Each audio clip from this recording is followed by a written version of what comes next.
Bonjour et bienvenue sur l'espace dédié au site mécaniqueuniverselle.net, le site qui s'efforce de démontrer que l'humanité dans son ensemble évolue vers son ultime perfection.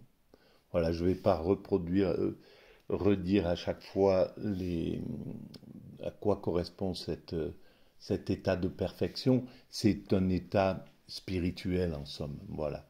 Euh, c'est l'arrivée de l'humanité dans l'extase, dans la capacité de ressentir l'extase sans la difficulté qu'aujourd'hui on a si on veut expérimenter l'extase comme les moines zen, les moines tibétains, les soufis, etc.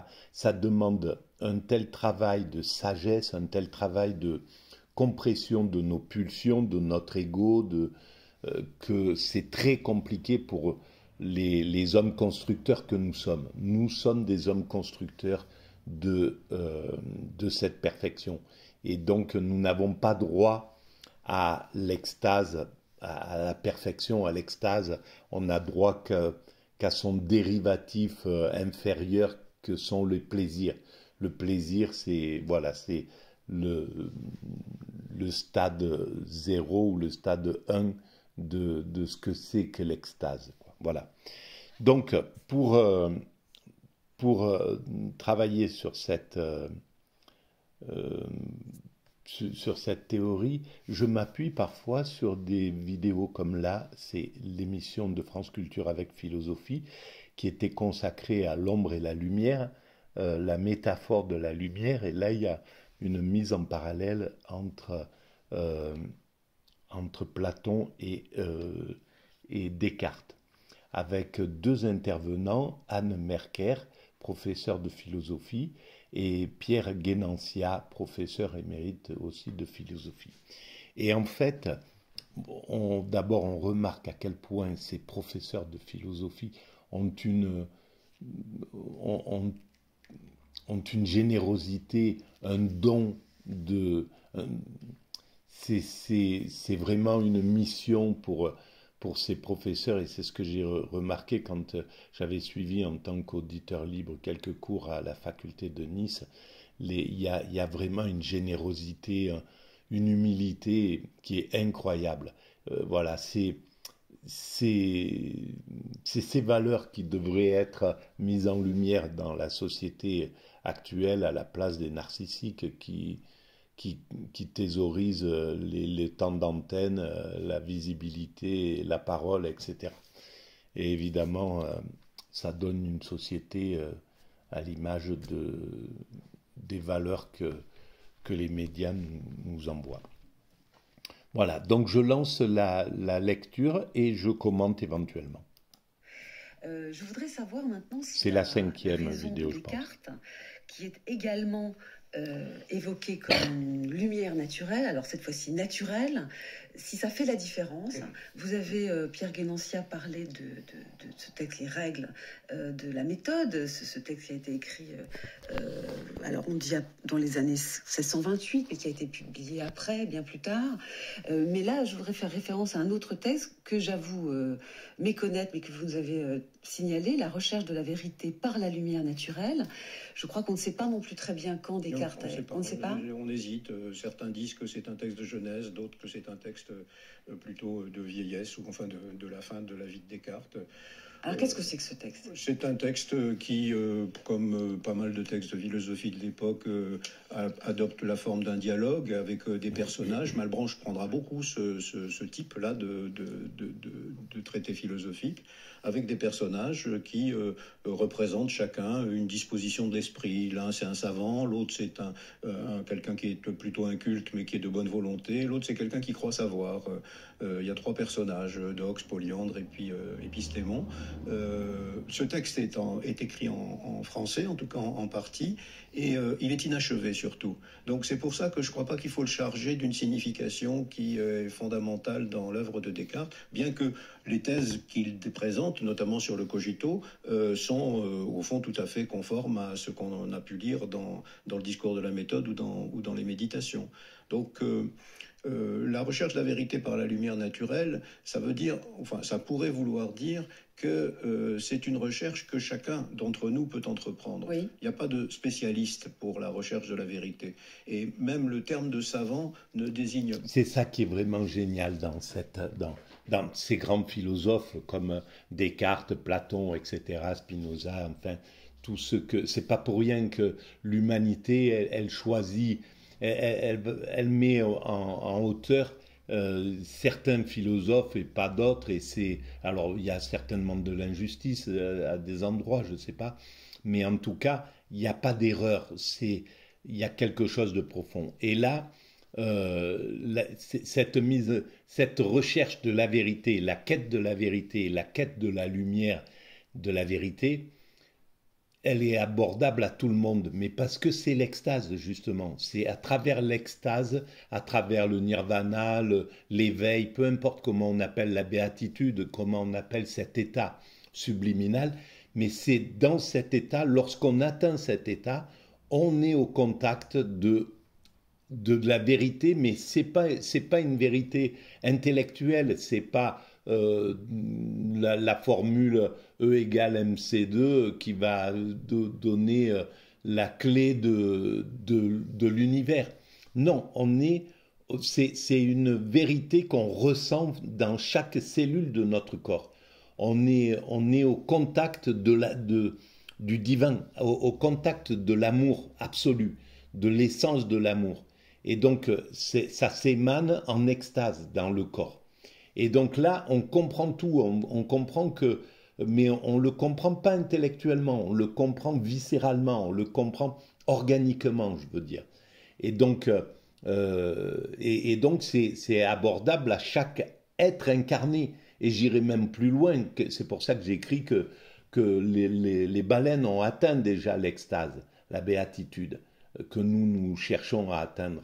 Parce que c'est pas spécifique à l'espèce humaine. L'espèce humaine, ce qui va être spécifique, c'est notre capacité à rendre compte de cet univers, à analyser cet univers, à pouvoir nous poser des questions, qu'est-ce qu'il y avait avant l'univers, à aller inspecter l'origine de l'univers ou de l'atome ou de... Voilà, c'est ça qui est notre véritable spécificité. Mais dans l'autre, chaque être incarné, chaque être vivant est potentiellement apte à atteindre cet état de vérité. Bon, désigne évidemment une classe d'hommes particuliers, particuliers, mais il ne désigne pas des gens qui ont en eux-mêmes quelque chose qui les distinguerait des autres et qui ferait qu'ils auraient justement voie à la connaissance alors que les autres non. Au contraire, Descartes cherche à, qui est génial. Comment dire, à rajeunir la connaissance humaine, un peu comme quand on s'adresse aux enfants pour leur poser des questions et qu'on attend de leurs réponses naïves justement qu'elles débloquent des problèmes inutilement compliqués que les adultes se posent. Dans les grands philosophes, il n'y a plus d'ego. Il n'y a pas, et c'est ce qui fait dire à Hegel, c'est pas moi qui écris, je suis écrit par une puissance supérieure.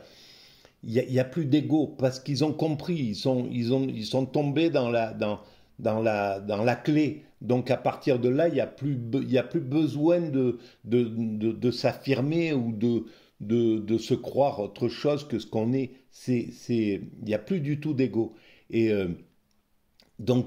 c'est là où cette émission-là met en lumière justement l'élitisme, les choses que la société actuelle ont mis en avant, alors que on était sur 2, 3, 4 000 ans d'humilité, de travail sur l'humilité, et puis d'un seul coup, depuis les années 80, depuis que le marché a pris le pouvoir, on tombe dans l'orgueil démesuré, dans l'hubris, dans l'ego, dans le narcissisme, et qu'on voit se répandre à la télévision. Enfin, c'est une horreur. Et Voilà.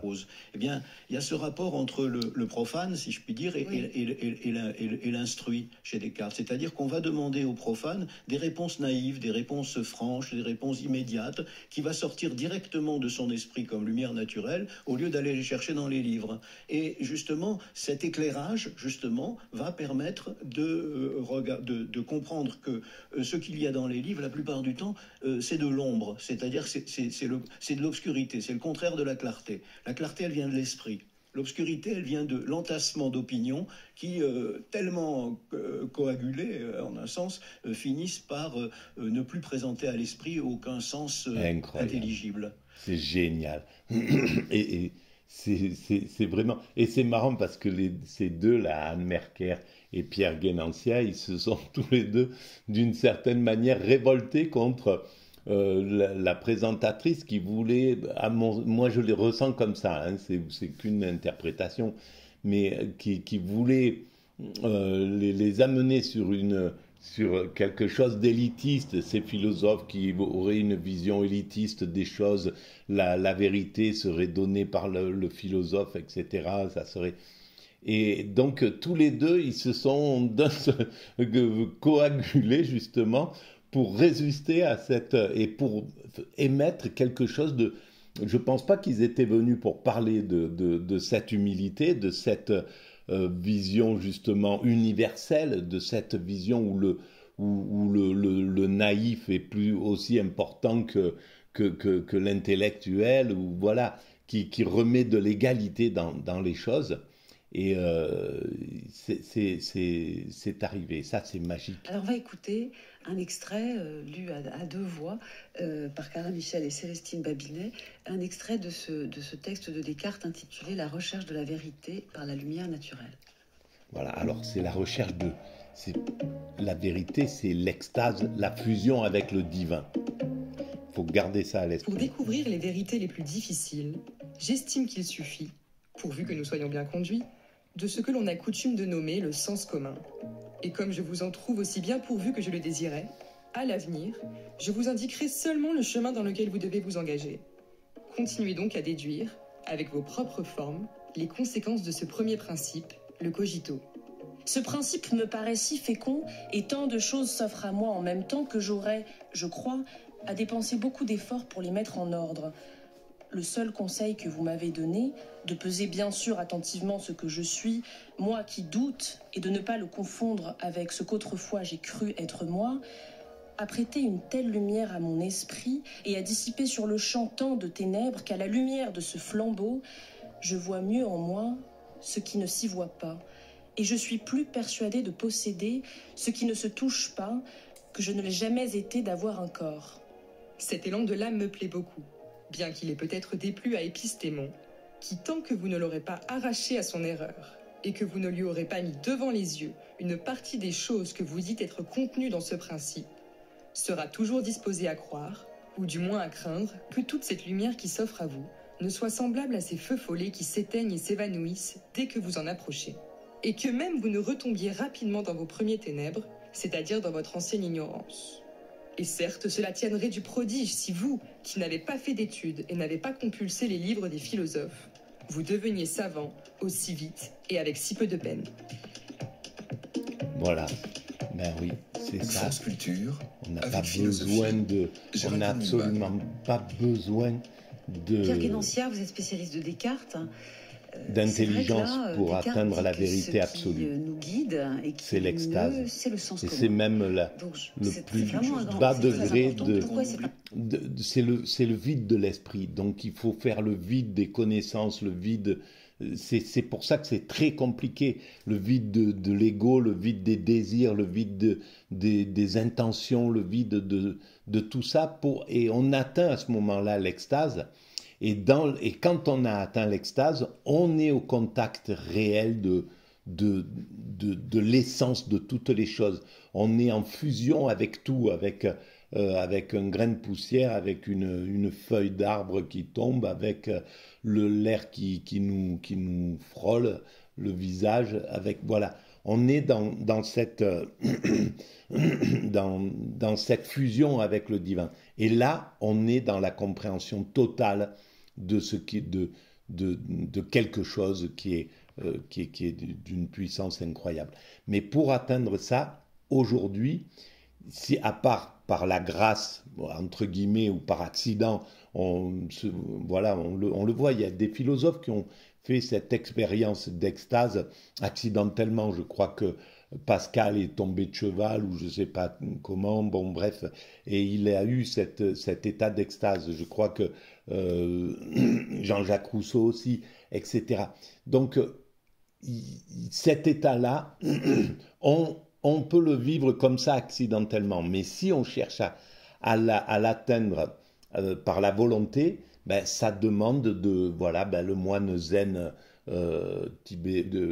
le moine zen japonais, ben, il suffit de regarder les vidéos de Arnaud Desjardins ou sur les soufis ou sur les moines zen pour voir à quel point ben, il faut rester assis, il faut contraindre le corps, il faut faire le vide de l'esprit et arriver après des mois, des années de pratique à ce que l'esprit soit suffisamment vide pour atteindre cet état-là. Mais c'est un travail considérable, quoi. Et ben, l'humanité va vers le moment, quand je dis la perfection vers laquelle nous allons dans quelques siècles, quand l'humanité aura atteint cette perfection, cet état de perfection, elle pourra faire l'expérience extatique facilement, tout simplement parce qu'elle aura écarté progressivement tout ce qui empêche d'atteindre cet état d'extase, mais qui permet de construire l'orgueil, le désir, l'ambition, la quête du plaisir, etc. Tout ce qui nous permet de construire l'humanité techniquement là. Ces pulsions-là, elles sont nécessaires. La compétition, l'esprit de compétition, l'agressivité, le truc, etc. Tout ce qui fait qu'on n'est pas tranquille, on est intranquille.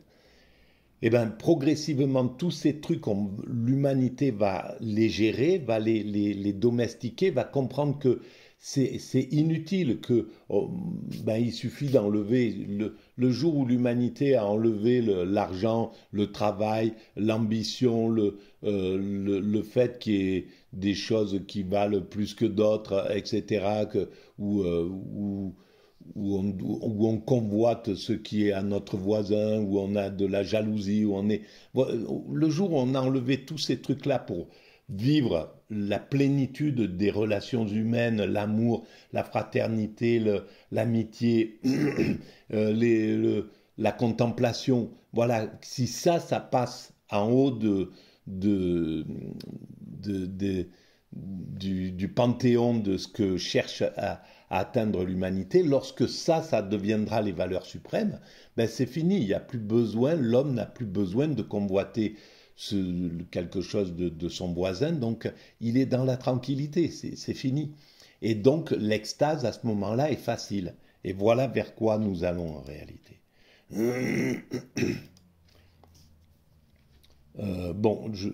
On va aller au bout de cette... Très souvent, parce qu'on a tendance à penser que la philosophie de Descartes, elle heurte justement le sens commun. Comment dire que mon âme est plus connue que mon corps? D'ailleurs, il pose cette question lui-même dans les méditations. Est-ce que je ne suis pas devenu un peu fou de penser que les choses lointaines sont plus connues que les choses qui semblent, en tout cas immédiates, sensibles et qu'on peut toucher? Oui, mais le sens commun, c'est pas ça. Le sens commun, c'est pas la perception de l'immédiat, parce que dans l'immédiat, il y a beaucoup de préjugés qui se mêlent à cette. Alors là, je ne suis pas d'accord, Monsieur Guénassia. De ce point de vue, il n'y a pas de. C'est la sensation de l'immédiat, mais c'est un immédiat qui n'est pas un immédiat intellectuel. C'est l'immédiat. Être présent absolument au monde, c'est-à-dire que l'esprit ne va plus en perspective penser au futur et il ne fait pas référence au passé, il est dans le présent absolu. C'est un immédiat absolu. Mais voilà, il parle d'autre chose. Une approche phénoménologique chez Descartes. Il faut au contraire suspendre l'influence et l'éclat immédiat du vécu pour essayer de comprendre ce dont le vécu est constitué. Et là, voilà. Mais suspendre le vécu du média, c'est-à-dire l'action, les choses comme ça, mais être dans l'immédiat contemplatif. Sens commun qui intervient. Le sens commun, c'est pas justement, comme son nom l'indique, une faculté particulière. C'est l'esprit en tant qu'il s'applique à voir les objets et à ne voir des objets que ce qu'il voit effectivement. Ne pas ajouter en quelque sorte à la vue des opinions, des croyances Voilà. Qui vont justement gâcher et obscurcir cette vue naturelle que l'esprit peut avoir. En un sens, l'idéal cartésien, c'est de revenir à une sorte d'état de nature de la connaissance. Oui. C'est-à-dire comme si, au fond, nous débouchions, nous naissions tout de nouveau, et que nous découvrions le monde tel qu'il a pu apparaître au premier homme, qui n'avait pas d'idées préconçues, qui n'avait pas été instruit, et qui voit les choses d'une certaine manière telles qu'elles Vide, sont. l'esprit vide. Absolument. Voilà, voit les choses. L'esprit vide qui n'est plus que dans la contemplation. Le regard, mais l'esprit n'interprète pas, il voit. Dans l'état d'extase, on voit, on sent, on entend, on ressent au niveau des odeurs. C'est les sens qui sont en éveil, mais l'esprit est vide, complètement vide, et donc c'est comme si on avait un trou sur la calotte crânienne et que le divin rentre là et c'est lui qui irrigue tout ce qu'on ressent, tout ce qu'on vit, tout ce qu'on est. Voilà. Ça veut dire que l'entendement, le raisonnement oui. et l'évidence, oui. Enfin d'abord c'est comme ça qu'il pense, me semble-t-il, Descartes, il y a des moments d'évidence, les choses nous apparaissent. C'est vraiment la vue qui est la manière de parler de l'entendement. C'est une philosophie, je dirais, de la vue, du voir, plus que de la vision. Parce que la vision peut avoir quelque chose d'ensorcelant, alors que la vue a quelque chose au contraire de décapant. Voir, c'est distinguer chez Descartes. C'est pour ça que, au fond, la clarté appelle toujours la distinction. Mais on ne peut pas distinguer quelque chose si on ne voit pas clair. Et d'où le fait que, justement, voyez, par exemple, je pense à quelque chose, à une célèbre image dans la dioptrique. Parce que Descartes s'est beaucoup occupé d'optique, et il a même d'ailleurs découvert les lois fondamentales de l'optique. Il publie les résultats dans ce chef-d'œuvre qu'est la dioptrique. Et dans la dioptrique, il compare justement le cheminement de l'homme dans la connaissance à celui d'un aveugle qui serait privé de la vue, mais qui aurait justement un bâton et qui s'orienterait dans les chemins avec ce bâton qui distinguerait les éléments qu'il touche et dont il se ferait une image. Si bien qu'on pourrait dire que, il le dit d'ailleurs, c'est comme si les aveugles voyaient de leurs mains. Leur main est un organe de vue. Donc la vue n'est pas forcément liée à l'œil. La vue est liée à tout organe ou à tout instrument susceptible justement de nous donner une image claire de l'objet auquel on a pensé. Les sens, en fait, c'est plus que les sens. Dans cet état, c'est plus que les sens qui... dans l'état d'extase, c'est les sens qui prennent le dessus sur l'esprit ne pense plus.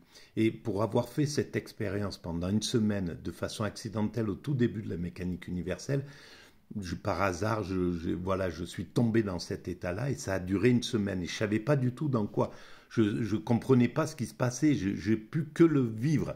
J'ai vécu dans cet état d'extase, c'est-à-dire dans cet immédiat absolu où l'esprit ne peut plus se projeter, j'arrivais pas à penser à dans une heure qu'est-ce que je fais, je faisais les choses et tout était naturel, tout ce que je faisais les choses au moment où ça devait se faire sans y réfléchir. Je me retrouvais devant le repas quand c'était le moment où il fallait que je mange et je mangeais très très peu d'ailleurs et je passais un temps fou à mastiquer, à jubiler, à ressentir chaque bouchée de pain, enfin, c'était quelque chose d'hallucinant. Et c'est que les sens, quoi, qui sont en éveil. Si quelque chose m'effleurait, si l'air passait quand je respirais, je sentais l'air qui passait à l'intérieur de mes poumons. J'étais dans un état de jubilation absolue. Voilà. Et c'était accidentel, ça s'est fait comme ça.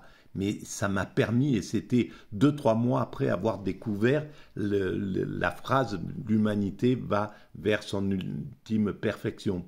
Donc c'est très cohérent que ça se soit. J'avais déjà construit toute la structure de la mécanique universelle du site qui est ce qui est devenu ma théorie.